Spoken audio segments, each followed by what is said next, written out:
QR kódy v reštauráciách vidíme aj dnes naraz všade však. Áno, je to taký štandard už skoro. Naskenujeme kód na stole a čakáme nejaký rýchly, moderný prístup k menu. No a potom sa často otvorí len obyčajný PDF súbor. Presne. Ktorý sa na mobile dosť zle číta. Alebo nás to hodí na nejakú bežnú web stránku podniku, vieš, ktorá ani nie je primárne robená na menu. Je toto naozaj to najlepšie, čo nám technológie môžu dať? Alebo je to skôr, premárnená príležitosť? Dobrá otázka. Dobre, poďme to trochu rozbaliť. Prečo ten jednoduchý odkaz na PDF alebo nejakú obyčajnú stránku nemusí byť ani zďaleka ideál? Aké to má úskalia? Vieš, čo je na tom zaujímavé? Ten základný problém PDF-ka alebo statickej web stránky je vlastne v ich pasivite. Pasivite? Ako to myslíš? No, že sú to v podstate len digitálne kópie toho tlačeného menu. Chápeš? Úplne im chýba tá interaktivita, dynamika, ktorú dnes digitálne nástroje umožňujú a ktorú popravde hostia aj čoraz viac čakajú. Takže napríklad, ak sa nejaké jedlo počas večera vypredá, tak hosť, čo si pozerá to PDF menu, sa to dozvie, až keď si ho chce objednať od čašníka a ten mu povie, ľutujem, už nemáme. Presne tak. A to vie byť dosť nepríjemné. A to je len začiatok, vieš? Jasné. I zmeny cien, nejaká dočasná úprava ponuky, všetko si vyžaduje manuálny zásah. Niekto musí vygenerovať a nahrať nový súbor. Nepraktické. No jasné. Zatiaľ, čo tie špecializované digitálne systémy, tie umožňujú úpravy okamžite. V reálnom čase. Klik a je to. Vypredané jedlo hneď zmizne. To je veľký rozdiel. A potom sú tu funkcie, ktoré PDF či bežný web proste nedajú. Napríklad filtrovanie alergénov. Áno, to je dnes kľúčové pre mnohých. Presne. Alebo automatické preklady pre turistov. A potom samozrejme tá vizuálna stránka. Fotky je dál. Áno, atraktívne fotky, možno aj krátke videá. To nie sú len pekné obrázky. Podľa rôznych dát to dokáže zvýšiť záujem a priemernú útratu, vieš, o také 3 až 15%. Naozaj? Naozaj. A pri animáciách sa dokonca hovorí až o 22% náraste tržieb.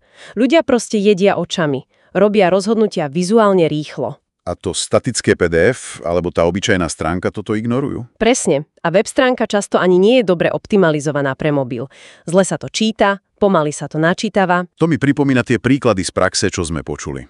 Napríklad v Cube Cafe alebo Ramen Kazu. Áno. Obe miesta prešli na pokročilejší systém práve preto, lebo boli frustrovaní z toho večného tlačenia nových lístkov a z toho, že ponuka nebola aktuálna. Rozumiem. V Cube Cafe vraveli, ako im digitálne menu s fotkami strašne pomohlo pri predaji zákuskov, že hostia si ľahšie vyberú pri stole, nemusia ísť k vitrine. Aha. Odhadovali, že to šetrí všetkým aj 5 minút pri každom stole, čo si vyberá dezert. To je dosť. To je dosť, veru? A v tom Ramen Kazu tam riešili asi aj jazykovú bariéru, nie? S turistami? Presne. A časté zmeny v ponuke. Ten digitálny systém s fotkami a prekladmi im to vyriešil.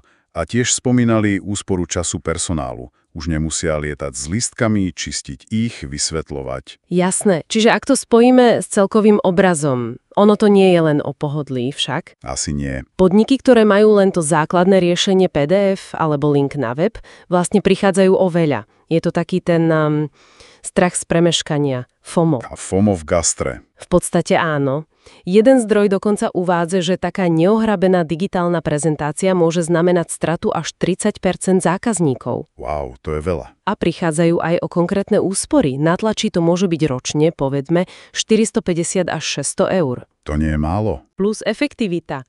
Obsluha je rýchlejšia, menej chýb pri objednávkach. Tam dáta ukazujú pokles až o 81%.